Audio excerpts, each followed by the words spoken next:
The Oklahoma City Thunder are going to win the NBA Finals in 5 games because they're way better than the Indiana Pacers. The Oklahoma City Thunder are going to win this in 5 games because they can play much better than they did tonight when they won by 16 points in Game 2. They can play much, much, much, much better than they played in Game 1, which the Indiana Pacers just freakishly, ridiculously stole, aberrationally stole out of nowhere with a late run that the Thunder weren't quite ready for. The Thunder in Game 1 did not take the Pacers nearly seriously enough. I just watched Jalen Williams say on the ESPN or the ABC postgame show, we had complete control of Game 1 for the most part. We just have to understand the kind of run they can go on.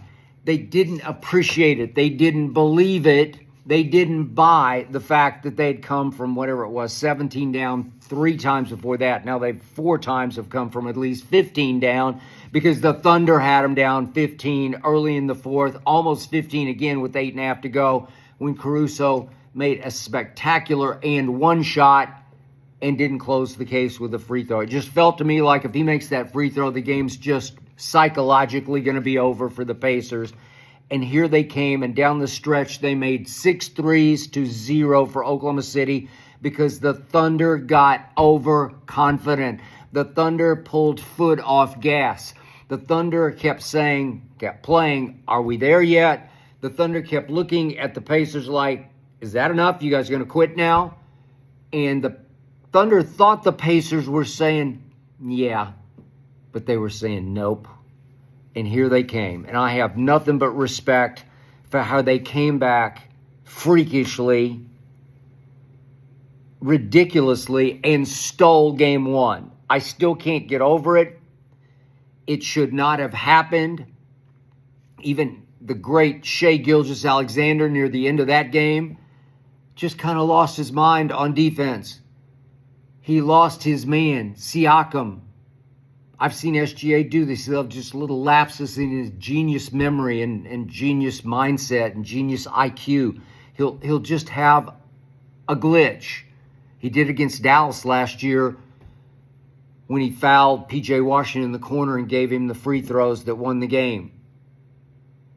He's just got that in his psyche right now. He'll play his way out of it. He's way, way, way, way, way more valuable than the little glitches, obviously. But he glitched. He just forgot to screen off Siakam, forgot to box him out, and kaboom. Siakam.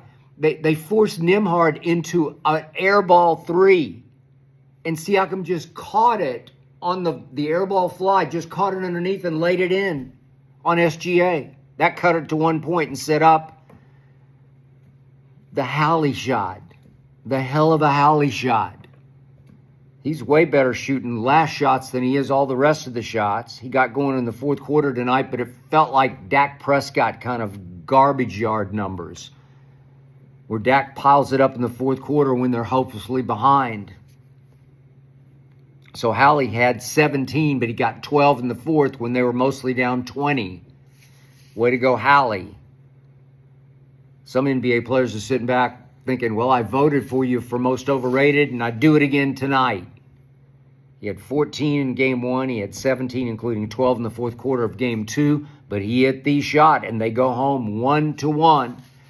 But they are not in the same universe with the Oklahoma City Thunder, who still didn't play Thunderbolt basketball tonight. Would you believe that for the first time all playoffs, the Thunderbolts lost points off turnover? I keep telling you, they smoke you with pot, P-O-T, points off turnover. They lost points off turnovers tonight, 17-14. Indy turned over 15 times, but Oklahoma City turned it over 14 times. I didn't think they played all that well. SGA had a pretty great game, but I'm just used to this. I mean, this is ho-hum for me. 34 points on 11 of 21, 5 rebounds, 8 assists, but he had 4 steals. He set the tone and turned up the heat on defense. There was way more urgency, 48-minute urgency, tenacity, just pure energy. There was way more thunder and lightning on defense tonight than I had seen. And the Pacers are really good with their motion offense, and they have locked in and locked down on protecting the basketball. I give you that. They made 14 threes tonight. They made some in the fourth quarter. I give you that. But it was 14-14 in three-point shooting. The Thunder can shoot you out of the gym. They're highly capable. They got a big game from Aaron Wiggins. He scored 40 points in a game this year. I've seen him just go off. He's got like pacer in him where he can just obliterate you from three. He's got Neesmith in him. He's their Neesmith, and he got unleashed on it. Isaiah Joe can do it too, and you haven't seen him yet. You'll see him at some point, but all of a sudden Aaron Wiggins got loose tonight and made 5 threes and scored, what do you have, 18 points? Ho-hum, capable. That's what needs to keep happening. They need to keep calling it. Jason Williams had an okay game. He had 19, 5, and 5. Lou Dort made 1 early 3, and it was a big one. It was a bomb, and it was, well, the game was still teetering, and they were still a little shaky-handed from 3. In fact, I was about to tweet they're nervous-handed from 3 because they got a lot of heat on them tonight, and Dort made a bomb. That was the only shot he made, but he makes it hard on Allie. That's all that mattered. When Jason Williams was asked after the game, or I guess it was the third quarter interview, how are you guys doing this on Halliburton? Lou Dort. Okay, I'll take him. Thank you. Alex Caruso, how did he not get drafted? I know he's bounced now from Lakers, Bulls, Thunder, but man, he's become heart and soul of the Thunder. He's become a leader of the Thunder. SGA is the leader, but second is Alex Caruso. He plays with Westbrookian energy for 48 or however many it's, for his 30 minutes. Westbrookian energy. But man, he does not turn the ball over, and he just is a defensive demon and an attack artist on offense. He will attack and attack and attack. As Dagnall told ABC, he'll fail before he hides. He is going to give you every last ounce fearlessly and never hide. Man, they're just better. They're just better. Chet, we had a flurry from him, but it was only a flurry in the first half. He wound up with 15 and 6, but most of the damage was done in the first half, and he was the one who set the tone for the breakaway. He was the one who gave them the lead tonight. Okay, they're all better than this. Trust me on this. They came with some passion on the backboards, and they won 43-35 after they got their butts kicked in game 1. But they had 11 offensive rebounds because they wanted the basketball more than Indy did. I love this team. I know nobody's watching this except a few people in Oklahoma City and a few people in Indy, but I'm telling you, you're missing the show, and the show hasn't started yet.